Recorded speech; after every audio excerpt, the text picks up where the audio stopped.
From the days of Thomas Edison and Henry Ford, America has applauded and rewarded those individuals who've had the ability and the courage to turn their visions into successful business realities.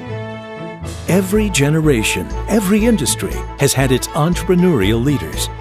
For more than 4 decades in the food service equipment industry, one of those leaders was Jerry Moss. One thing I've always told people when I get into entrepreneurial discussions, they always say, well, look, how did you do this? Or how would you go about doing this if somebody else wants to try to do it? And I said, well, number one, you need to know and understand the industry that you're in. Number two, you need to find a need and fill it. And if you can do something as simple as that, give them a product that they can't buy anyplace else, which provides a value to the buyer, you got a business.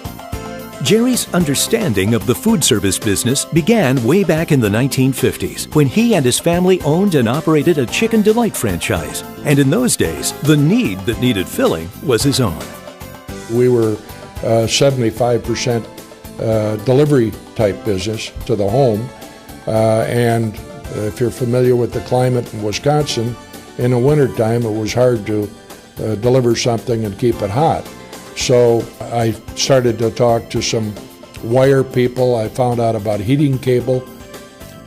We played with it and put it into some insulated containers, and we realized that we had something special. The next thing is we were in the manufacturing business.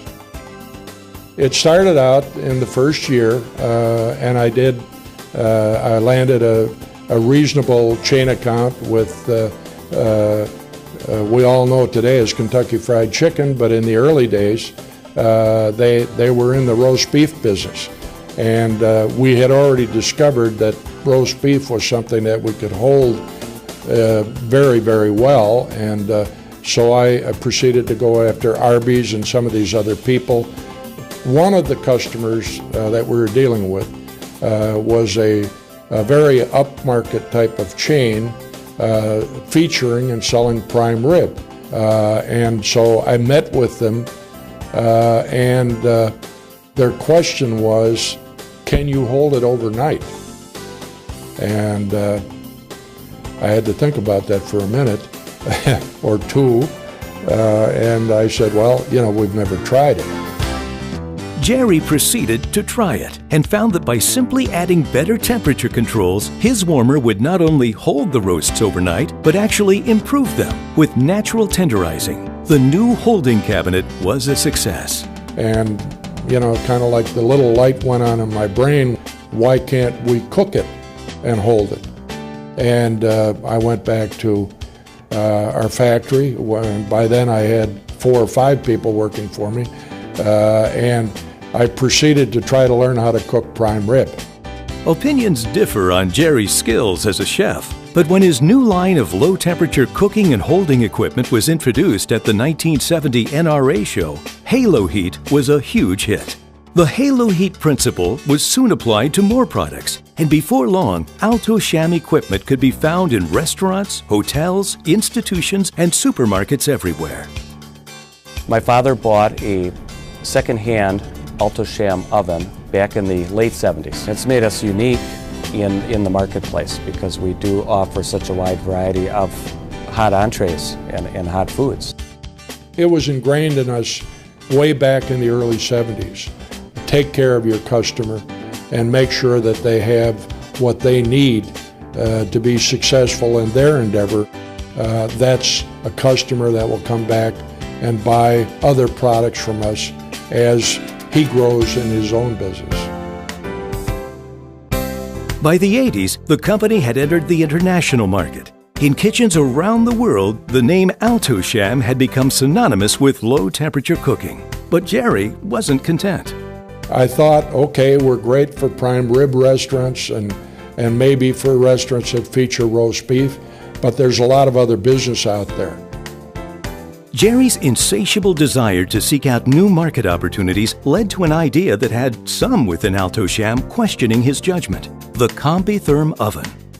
To me, it seemed to be a natural addition to what we were doing, and I wanted to introduce this product in the United States. And a lot of people thought, you're out of your mind. We're selling low-temperature cooking. You're bringing in a high-temperature device. How does that fit with what we're selling? And on and on and on. And even my brothers were questioning my sanity at the time. Needless to say, I fought my way through all the criticism and pretty much said, this is what we're going to do.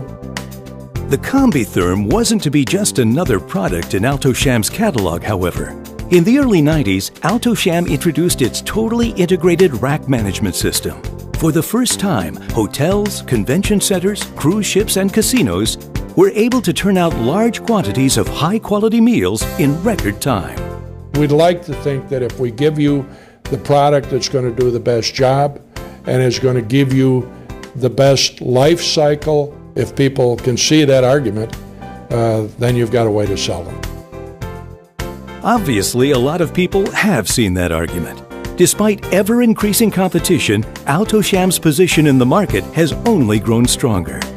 And so, even though, yes, there's a lot of competitors out there, no, there are very few people, none that I know of, that do the job that we do. While for nearly half a century, Jerry Moss personified Alto-Shaam, it had always been a family business. When Steve Moss assumed leadership in 2004, he brought to the job more than 20 years of hands-on experience in every aspect of the company's operations. You know, I grew up here. I've done every position within the organization. I've lived this business, this company, and this industry from day one. I've seen it evolve, I've seen it change, and it's all I know. My goal and my quest was to basically carry on and build upon and improve what he had begun. Because again, it has our name on it. And I'm pretty passionate about that. Under Steve Moss's leadership, not only has Alto-Shaam retained its position as a premier manufacturer of food service equipment, today it is a $100 million privately held company with a global presence and no debt. In our board meetings, a lot of our board members would ask me, well, what is Alto-Shaam? And they would say, well, are you a marketing company? Are you an engineering company? Are you a manufacturing company? My response was, well, why do I only have to be one? From the beginning, the emphasis always was on providing the highest quality of product with the highest level of value-added services, and that has not changed. We're just doing it more efficiently. Being privately held, Alto-Shaam has had the freedom to make capital investments in new manufacturing, engineering, R&D, and other capabilities at a time when public companies couldn't. We don't have the pressure of quarterly earnings statements. We don't have the pressure of stockholders and shareholders outside of my sister and myself. So that allows us to make decisions for the future versus the future being the next quarter. Another advantage of Alto-Shaam's private ownership is the company's ability to listen and to respond quickly to customer needs. Rather than sitting in our fishbowl here and designing a product to what we think the customer wants, we actually partner with the end user to address the customer's needs of what they actually are versus what we think they are.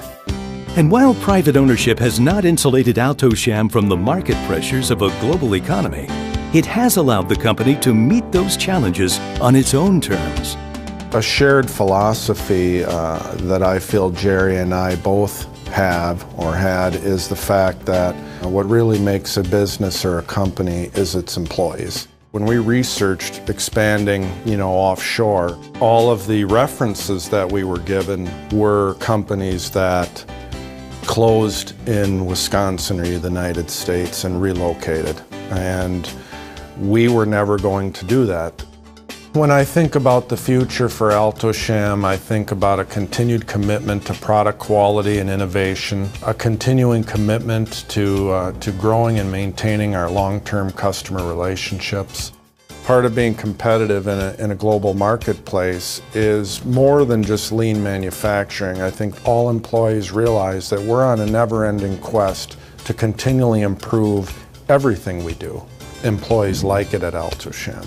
They feel they're treated well, they're treated fair, and it goes back to it's not just family owned, but I'd like to think we're all one big family working towards one common goal. And it's working. And it's working very well.